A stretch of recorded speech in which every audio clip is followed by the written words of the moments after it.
বেরিয়ে পড়লাম বিকাল বিকাল একটু হাঁটতে। আর চারিদিকে একটু হাঁটলাম, বাড়ির চারপাশে একটু ঘুরলাম, একটু আশফল কত হয়েছে দেখো কেমন আশফল হয়ে গেছে। তো বেশ প্রচুর আশফল হয়েছে। আশফলগুলো বড় হলে না যা বৃষ্টি হবে না, তো কি বলবো। তো চললাম হাঁটতে হাঁটতে, চারিদিকে ঘুরছি।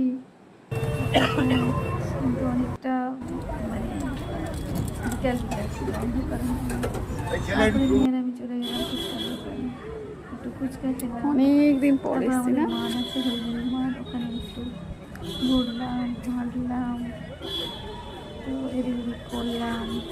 কতদিন পর আসলাম, একটু বসেও ছিলাম। কি বড় ঘেরা হয়ে গেছে দেখ পাঁচিল দিয়ে। আমি মানে অনেকদিন পরে এসছি, সেবারে করে এসেছি কি ব্যাপার ঘেরা হয়ে গেল। বেড়া জাল দিয়েছে চারিদিকে, অনেক কিন্তু ছিল না।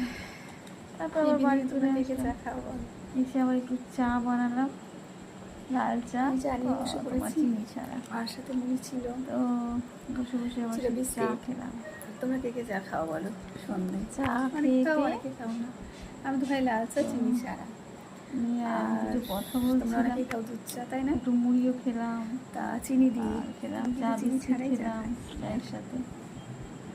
খেয়ে দিয়ে তারপরে বেশ গরম গরম চা ভালো লাগছে। দাদাভাই আবার ওই ঘরে রাস্তায় একটু হাঁটতে বেরিয়েছিলাম, ওরাও খেয়ে চলে গেল। আবার দেখছি ঝড় উঠেছে, বেশ হাওয়া হচ্ছিল জোরে। আমি এখানেই বসেছিলাম, তাড়াতাড়ি করে চলে এলাম, বসে আবার মেয়ে আর আমি একটু বেরোলাম ফুচকা খাবো বলে। আবার সেখানে গেলাম, সেখান থেকে আবারই এলাম সেই চা করে।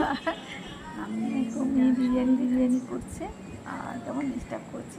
চলো আমি চা খাই, তোমরা খেয়ে নাও।